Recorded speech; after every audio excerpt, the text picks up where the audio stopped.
First, let's look at the flow of the conference. The Tempest Federation wished to join the Western Council, and so the Council listed a number of conditions. We were to: first, abide by international law. Second, create an economic zone.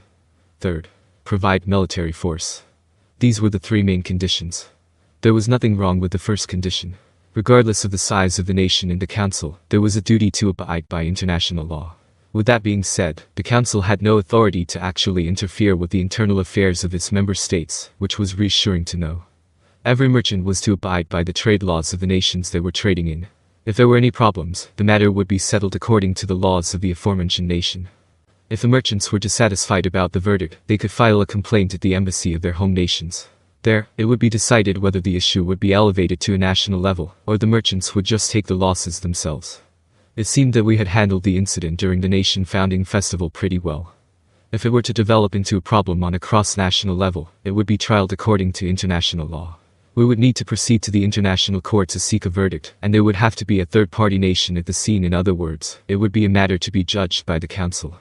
The only councillors who didn't have a say in the issue were the ones from the nation in question. It didn't seem all too complicated. However, to be fair, we needed to publish our national laws first. That was the main issue, but I did have the reliable Raphael-san.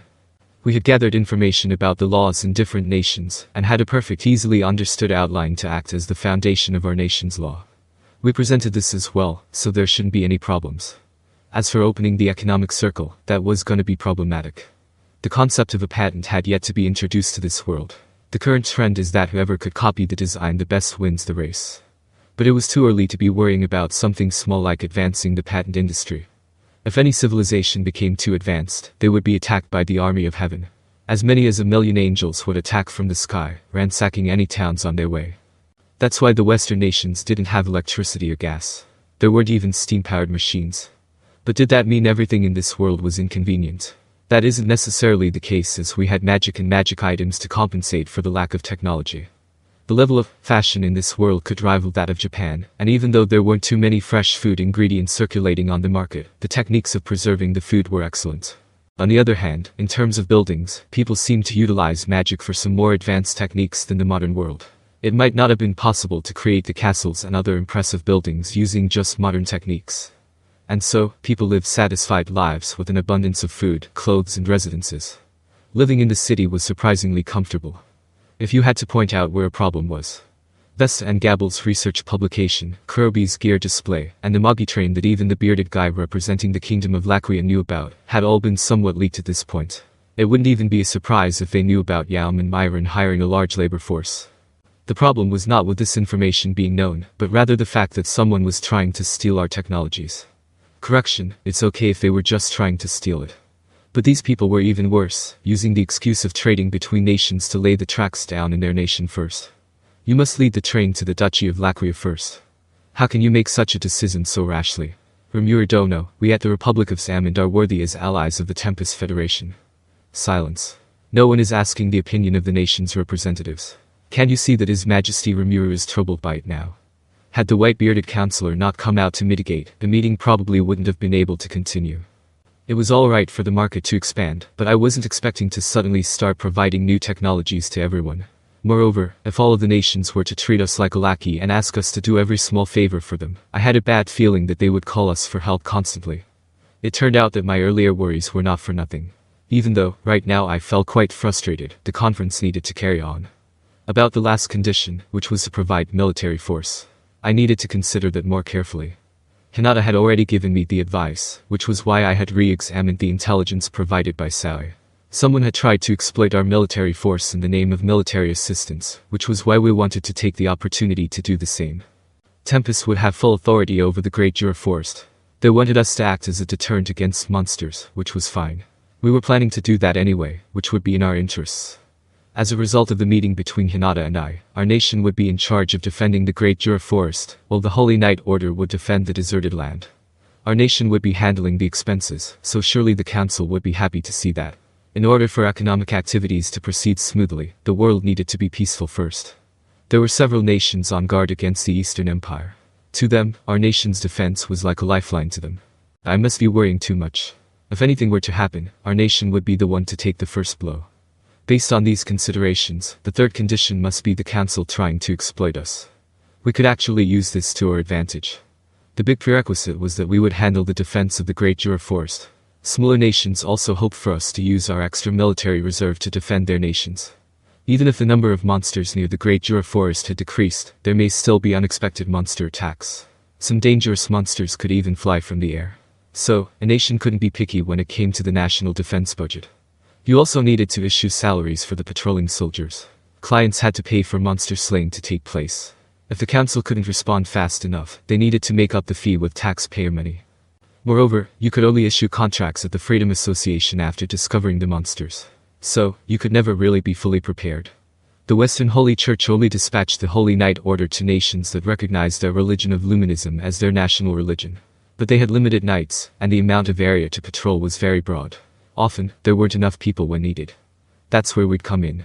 Each nation will pay us for our defense fee. We would be happy to oblige any requests. At the same time, our nation will play a significant role in national defense. No kingdom would be able to ignore our nation. In other words, we would be able to demonstrate our strength and influence on the Western nations with our strong military backing. We can make money while also expanding our influence. That's a plan that can kill two birds with one stone. Moreover, if the Empire really invaded, should I call it fortunate or unfortunate? Tempest sat in the middle of the Empire's invasion route. We'd have to fight them regardless, so we might as well unite with the people standing behind us. It is exactly what we wanted for them to be, not afraid of us and willingly accept our defense force. It would require an absolute difference in terms of strength to make this a reality. We would need to show them they have no chance of winning.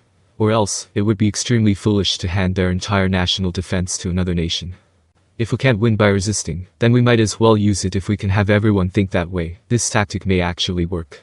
The councillors were either making demands or interrupting people now. It was then that the speaker announced that his explanation concluded. These are the conditions for the inclusion of the Tempest Federation in the council. Your Majesty Rimuru, do you disagree with any of the items? Here, if you didn't state any objection, you were considered to have agreed. I may ignore the views of every councillor here, but I wouldn't miss a single item on the list of conditions.